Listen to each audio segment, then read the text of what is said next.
Is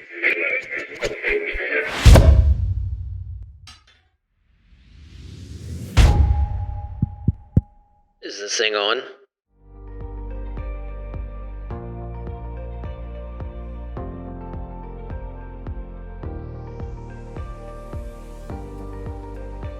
What's up, everybody? Welcome back to another episode of the Summits Podcast. Thank you for joining us from wherever you guys get your podcasts, or if you're watching on the Heroes Foundation YouTube channel, thank you for joining us there.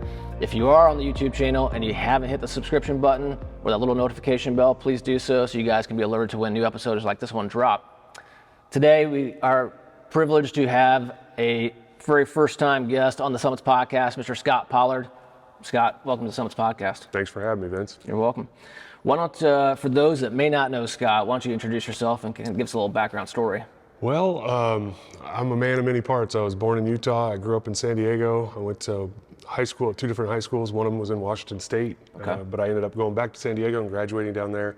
I signed with the University of Kansas to play basketball, and I really never went home. Kansas became home. I spent 11 years in the NBA after graduating from Kansas in 1997. I was a first-round pick for the Detroit Pistons, and then played 11 years in the NBA total. Always had an off-season home in Kansas, but I got traded here in 2003 from the Kings to the Pacers, and never left, really. I've always had a place here since 2003, working on 19, almost 20 years now here. We're realtors. My wife and I are realtors in Carmel. We're West Clay Realty at EXP, brokered by EXP, which is a worldwide company, and we're doing very well. In fact, my wife was supposed to be here today, and a job popped up this morning. She had to show a house, and she's writing up an offer right now. So awesome. She's working, so that's why she couldn't be here. Awesome. So backtracking a little bit, I know more about your background than maybe the average listener or viewer of ours, but you had a great high school career.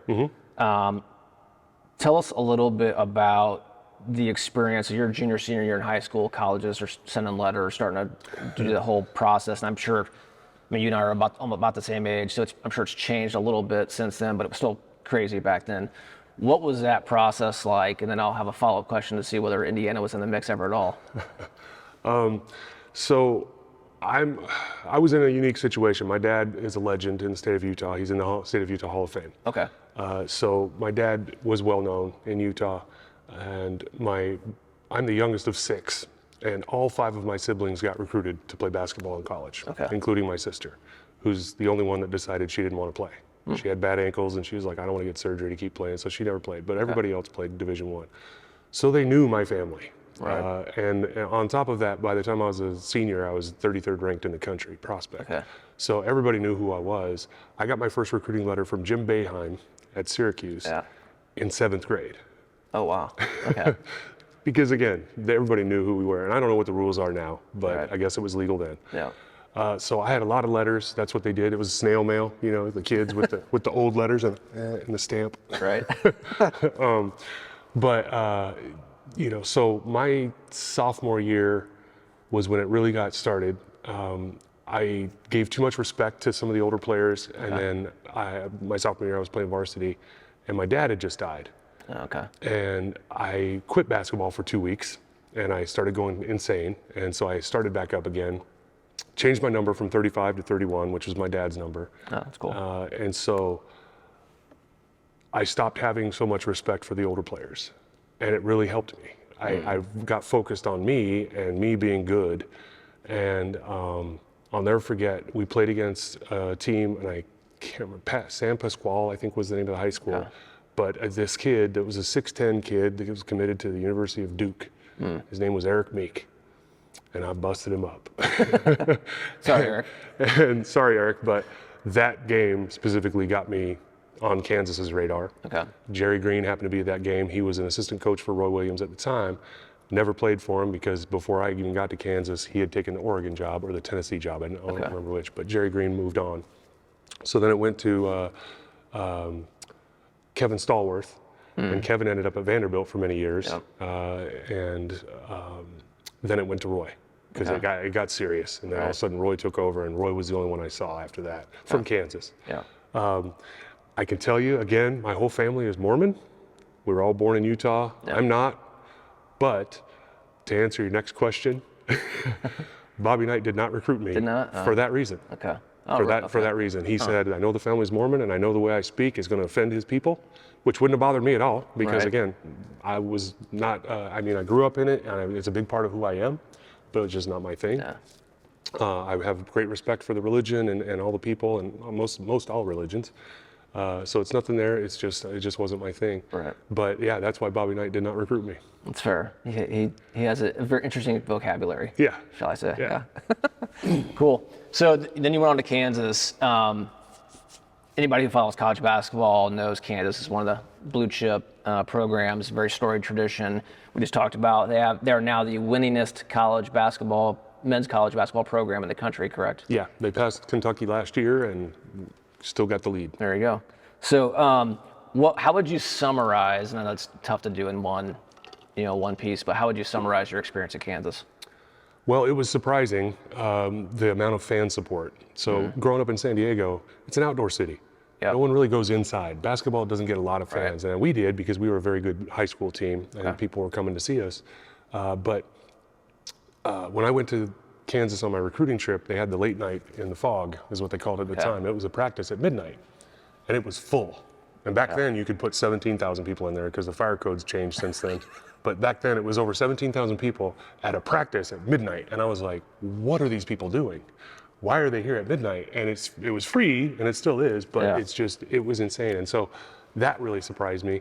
I committed that night to Roy Williams, and we were sold out all the time.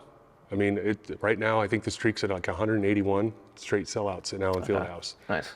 So the fans are always there, no matter how good the team is or how, an off year is we don't win the Big 12. Right. And they still sell out. And so the fan support is incredible. Roy was a great man to play for. As I mentioned, I lost my father my sophomore year of high school.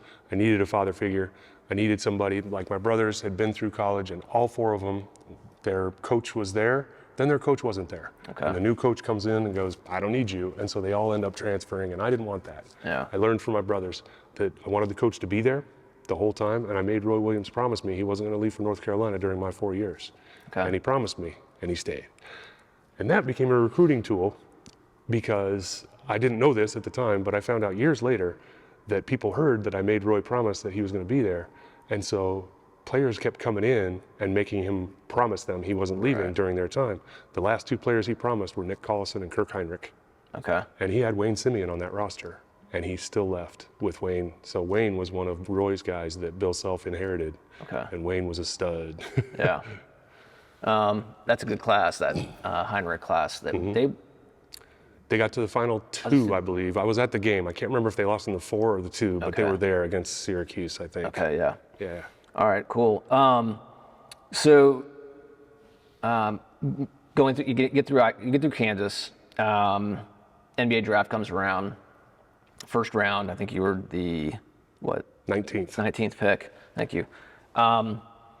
So then what happened? What was your, and again, how do you summarize your NBA experience? I mean, you were with a couple different teams. 11 years is a long time. Yeah. There's only been about 4,500 NBA players ever. Okay.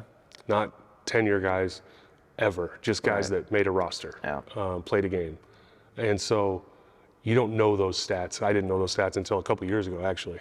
And so the thing I found out as a retired player is there's a reason why the benefits kick in after 3.5, then 7, then 10 years. So you get some benefits after a 3-year career, but that's about average for most NBA players. 7 is when you get a lot more benefits because not very many people make it that long. And then 10, you get 100% because very few players make it past 10 years. For example, Vince Carter, another crazy stat. Vince Carter played with 78%, I think that was the number, of all NBA players in NBA history. Wow. Because he had a 20-year career and played with so many players, played with or against almost 78% of the entire history of the NBA. That's an impressive number. That's incredible. Yeah. And then you would imagine Tim Duncan had a 20-year career, probably similar number, so it's a family, and it's something that I didn't know, didn't think about going in, didn't know these stats, didn't want to get drafted by Detroit, but I did. And went there and loved it, wanted to be part of the future of the program. I loved playing with Grant Hill, amazing human being. Off the court, great teammate. His parents loved me, I loved them. made some friends on the team. Theo Ratliff was a great guy, is a great guy. Grant Long, I mean, I could name off the whole roster. Sure. And when we had some of the bad boys still on that team, it was Rick Mahorn and Joe Dumars were still on that team from the bad boys era. So it was like a little bit of history and the new breed, and that was the theme for the season, was new breed. We had those ugly teal jerseys. Oh, they're so bad, so bad. But they're bringing them back, I heard, this year. I was like, what are you thinking? They were awful in the 90s. They're worse now. So is it make us feel old when the retro comes back? It's like, wait, oh shit, now I'm the retro jersey. That's funny. Yeah. So how long were you in Detroit? Just 1 year, and then the lockout happened. Oh, that's right. Okay. And I had a baby on the way, and so I was like, well, I don't want to miss the beginning, like if the season starts up again. So we stayed in Detroit, and then finally they were like, we had the baby in November, and the season wasn't starting. So then we went back to Kansas. Okay. And then all of a sudden in February, the season ended, or the season began. So I go back to Detroit, and I go in to work out, and one day, and Lindsey Hunter goes, hey man, what are you doing here? And I go, well, what are you doing here? Here to work out, man. He goes, no, it was in the paper this morning. You got traded. I was like, wait, what? They can do that? And so, I got traded to the Atlanta Hawks for Christian Laettner. Okay. And never heard of him. Yeah, that one guy from Duke. Right.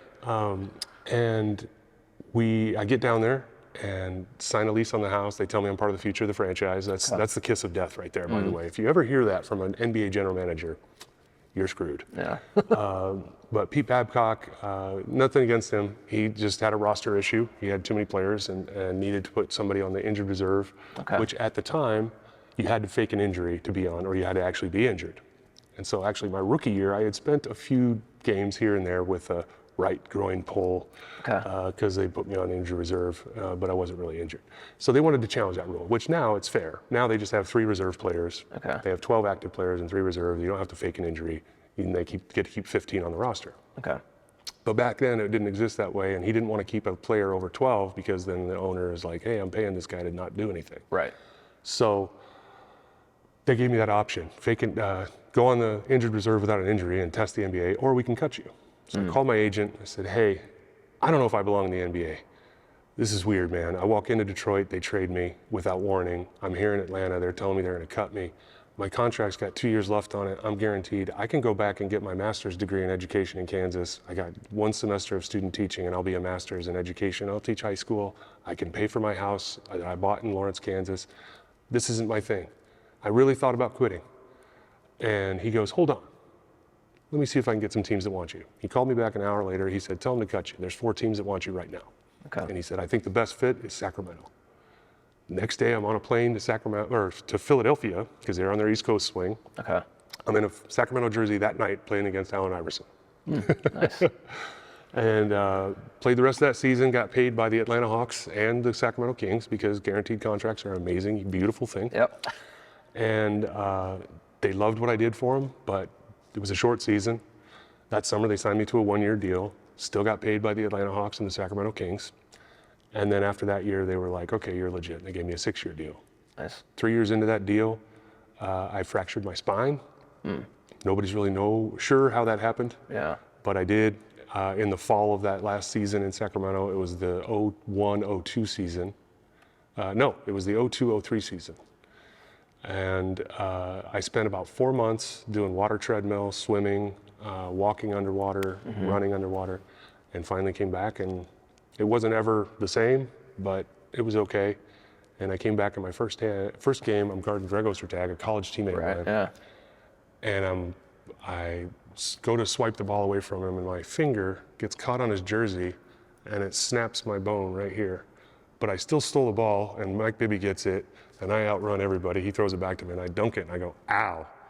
And I go over, Jerry Sloan calls a timeout to yell at Greg Ostertag for this guy stealing the ball and going and getting a dunk on it. And he goes, they're yelling over there, and I go over to the trainer, goes, what's wrong? I was like, nothing. He goes, put your fist around my hand and squeeze. I go like this, and this bone goes, and I was like, you didn't see that? He goes, yeah, dude, I saw that. I was like, no, you did not see that. It's my first game back in 4 months. So I had to sit out again. I sat out another, 3 or 4 games, and I made him put a prosthetic on me so I could play. What are the odds that? Just crazy. It was just a spiral. It just snapped it, and it just went. And it was clean break, just a spiral fracture, and there's still a little bump there. But it didn't really hurt, but I knew it was something wrong. But anyway, After that season, they traded me because I think my back was still a question. Okay. And they traded me here. Yeah. So then I spent 3 years here. Best thing that ever happened, right? Yeah, I could go into detail on that team. With all the we had quite a bit of personalities, myself included, on that team. Yeah. And then that contract ended after 3 years here, the 6-year deal. And then my goal when I was a kid, I wrote a letter to myself in 4th grade that I was going to play 10 years in the NBA and then retire. Okay. And so I had 9 years under my belt. I needed one more. Yeah. And do you want to hear this story of how I became a Cleveland Cavalier? Yeah, why not? All right. So I'm a free agent. My agent is working the place, the whole, all the teams. Right. And you were still, at that point, you were still committed. You're like, I want at least another year, if not more. Yeah, and I wanted to be here. I was at the postseason. Bird had a party at his house, and some of the players showed up. Not all of us, but some of us. And I was like, hey man, I want to be a Pacer. He's like, yeah, that's not going to happen. Like, he didn't mince any words. Okay. I knew that was not going to happen. So, I had a house here. I had a house in Kansas, and I didn't want to really go to a new franchise again because I just wanted one more year. Wasn't going to happen. So I happened to be in Vegas on a boys' trip that summer, and I'm playing craps with my friends, and it's not going very well. So I go, hey guys, you stay here. It's me. I'm the problem. I'm going to go switch my mojo. So I go over to the table, and the pit boss he's standing at a private table. He goes, hey Scott, I know who you are, and this guy's not coming. You can have this table. I'll leave the private thing on there, and you can gamble. I was like, well, if anybody wants to play with me, they can. I don't want anybody to just walk away. Craps is a communal game. Yeah. So I'm playing. This little guy comes up to me. Now, he's a little guy. He's Like about me. right here on me. Yeah, he's not a big guy. And he starts peppering me with questions. What do you think about this guy? What do you think about that guy? What do you think? How's this? How's that? And I'm sitting there just answering the questions, and we're rolling the bones, and I'm just being polite as I am with strangers, And I had a couple drinks, but not, I wasn't crazy. And we're sitting there talking. We roll the bones. We both win a little bit, not a ton, but we win a little bit. We crap out, and we're like, hey, nice talking with you. He goes, hey, it was really nice meeting you. Here's my card.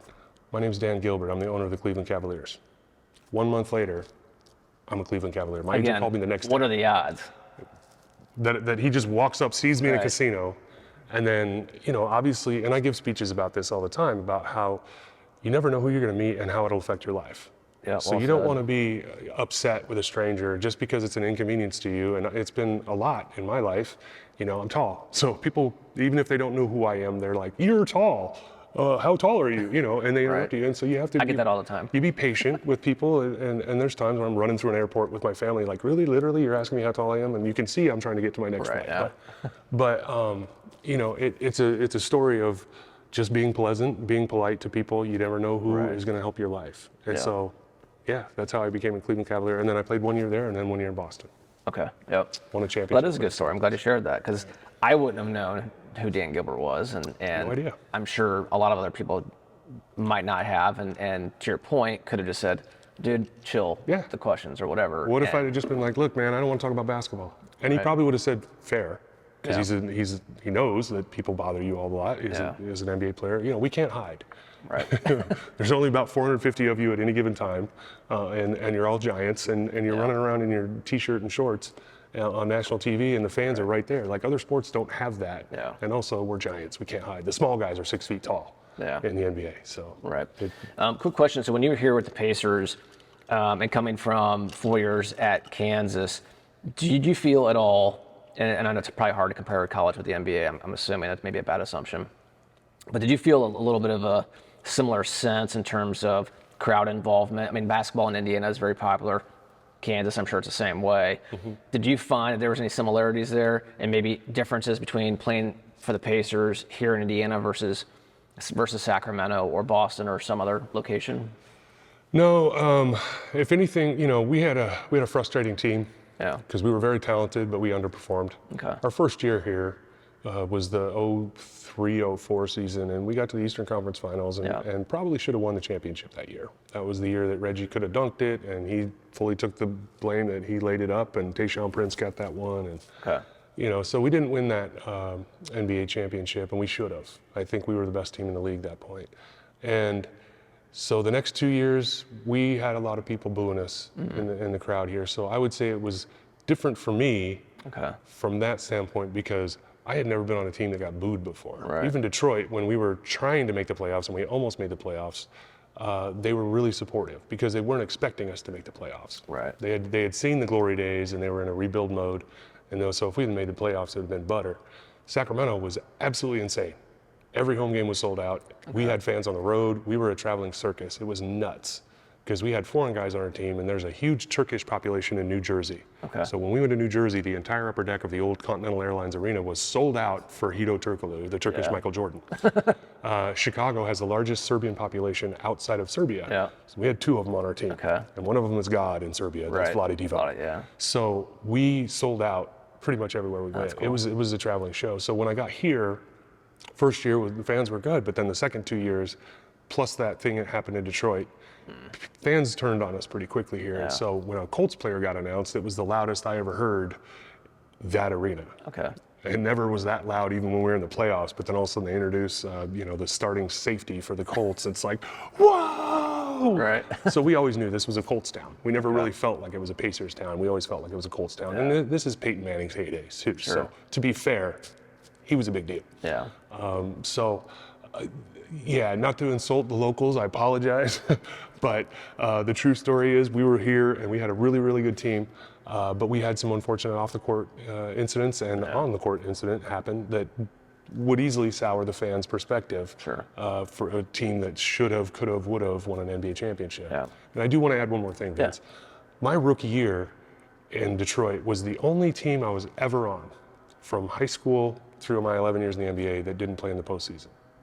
Okay, wow. All 4 years of impressive. college, 3 years of varsity in high school, and every year in the NBA, 10 years in a row after my rookie year. So I was lucky to be a part of teams that were always crowd favorites, that were fans were like, wow, this is a great team. Right. And to be able to play in the NBA Finals, my 10th year in the NBA, and then I was injured in Boston, so I didn't get to play, but we got to the finals and won it. Right. I mean, I finished on a high note, and it was just incredible to be a part of any of it, and I wear that ring for all the teams that coulda, woulda, shoulda, and that 03-04 Pacers team is one of them that coulda, woulda, shoulda. Yeah. And so I wear that Boston Celtics championship ring for that team. Well, that's cool. Congrats on that championship. Good way to go out, I guess. Yeah. For sure. All right. Well, as you know, the underlying theme of and the purpose of the Summits podcast is to share cancer stories.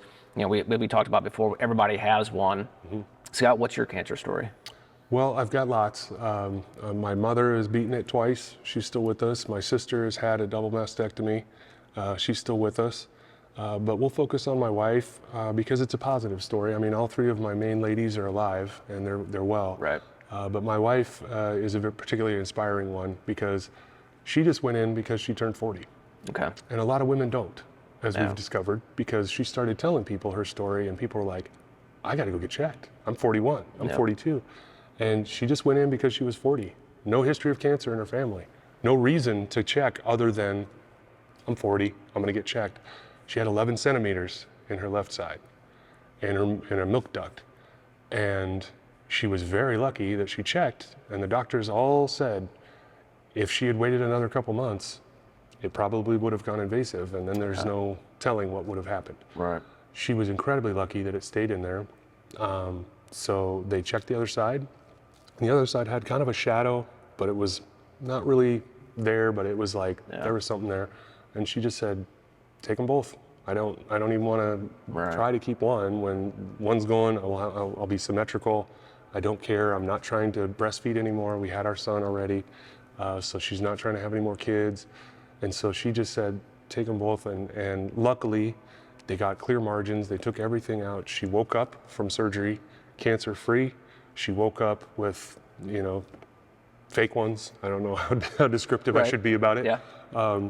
And they tattooed areolas on her because they had to take all of the tissue. She has no breast tissue left. And it saved her life.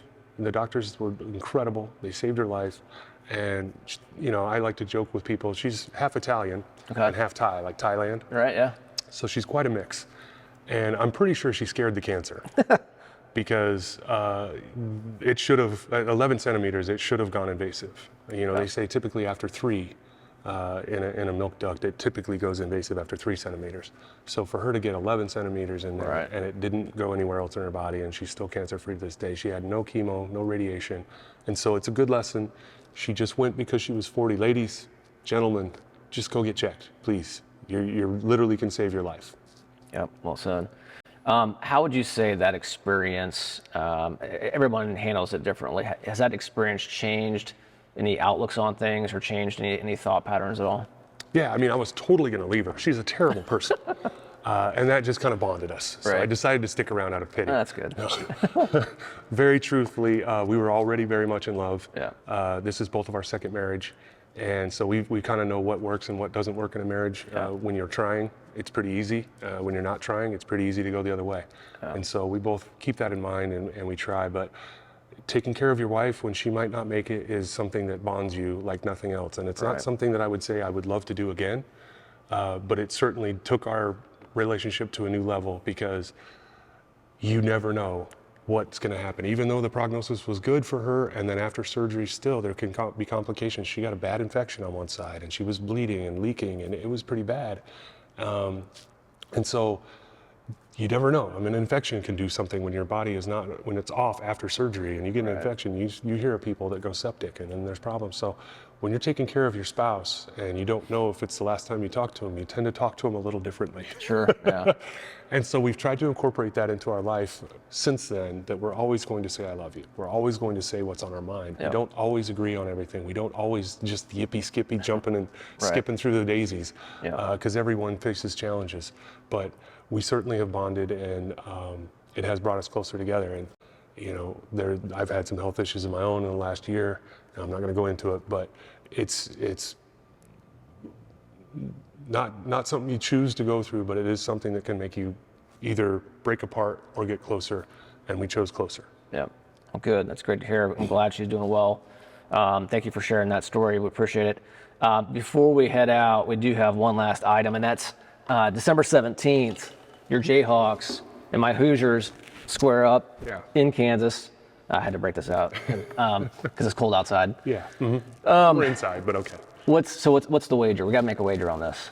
All right. The Hoosiers look, and as much as I'm an IU fan, I'm also a little bit more realistic. Like, there's already people who are anointing this team as something that I don't think they've proven yet. But I think it's gonna be a great game. And Kansas has a phenomenal squad. I think IU is rebounding, but I don't think they're quite there yet. In Kansas, obviously puts us at a little bit of a disadvantage, but I think it should be a pretty good game regardless. Two storied traditions. What's your take? Well, honestly, I haven't seen this IU team play yet. Okay. So I can't say about what IU has got and what IU doesn't have. Sure. But I can tell you from watching the Duke game, Kansas-Duke the other night, Yep. we don't have any bigs. Okay. Our bigs are 6'8". They're not 7 feet. And Okay. Duke's 7-footers really bothered us. Uh-huh. They got rebounds. They shot over us. They blocked shots. And we did a good job of taking charges and getting them in foul trouble. And that was, I think, the difference in the game down the stretch. But we're fast. We are very athletic. And we've got some guards that are just dynamite. They're lightning. Yeah. They are lightning fast, and they can really knock the ball down. And so, side note, statistically, I believe Bill Self has a 92% winning percentage in Allen Fieldhouse. Yeah. Okay. So that's kind of a thing. Yeah. So we're tough to beat there. And I'm going to give it to us because of that. Sure. Because again, I don't know what IU has. I know our deficiencies, and unless IU has 2 7-footers that are incredibly talented, just like Duke, I like our chances. Sure. Yeah. No, it makes We sense. really guard people. I mean, we held that dynamic Duke team to, I think, 71 or 72 points. Okay. And I hate that about Bill Self's teams. He doesn't score a lot. We scored a lot in college. Like Right. we led the nation in scoring my senior year. I loved to run and gun. And Can't be as bad as Wisconsin. I mean, it's like 45-47 as the final score of those games. yeah, I mean, a point a minute. What are you doing to your fans? Like, oh yeah, this is a defensive battle. I love watching guys just go like this. Right. Yep.